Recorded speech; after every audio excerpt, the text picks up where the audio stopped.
Jagtial politics ఒక్కసారిగా heat ఎక్కాయి. ఇద్దరు సంజయ్ల మధ్య మాటల యుద్ధం ముదిరింది. కొరుట్ల ఎమ్మెల్యే కల్వకుంట్ల సంజయ్ పై జగిత్యాల ఎమ్మెల్యే డాక్టర్ సంజయ్ కుమార్ సంచలన వ్యాఖ్యలు చేశారు. ఆరోపణలు చేసే ముందు అసలు మీ ఊరిలో పరిస్థితి ఏంటో చూసుకోండి అంటూ ఘాటుగా కౌంటర్ ఇచ్చారు. కొరుట్ల ఎమ్మెల్యే కల్వకుంట్ల సంజయ్ తనపై చేస్తున్న ఆరోపణలు తిప్పికొట్టారు. నాపై విమర్శలు చేసే ముందు కొరుట్లలో ఉన్న ఆసుపత్రుల సంగతి చూడండంటూ చురకలంటించారు. కొరుట్లలోని ఆసుపత్రిలో కనీస వసతులు లేక ప్రజలు ఇబ్బంది పడుతున్నారని, అందుకే అక్కడి పేషెంట్లు చికిత్స కోసం జగిత్యాల ఆసుపత్రికి క్యూ కడుతున్నారని డాక్టర్ సంజయ్ ఎత్తి చూపారు.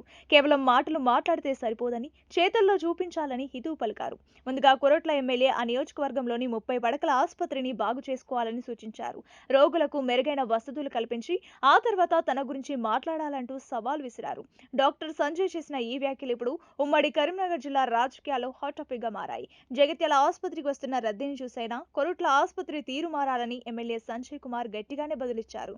మరి దీనిపై కొరుట్ల ఎమ్మెల్యే ఎలా స్పందిస్తారో చూడాలి. మరిన్ని పొలిటికల్ అప్డేట్స్ కోసం మన ఛానల్ ని ఫాలో అవ్వండి.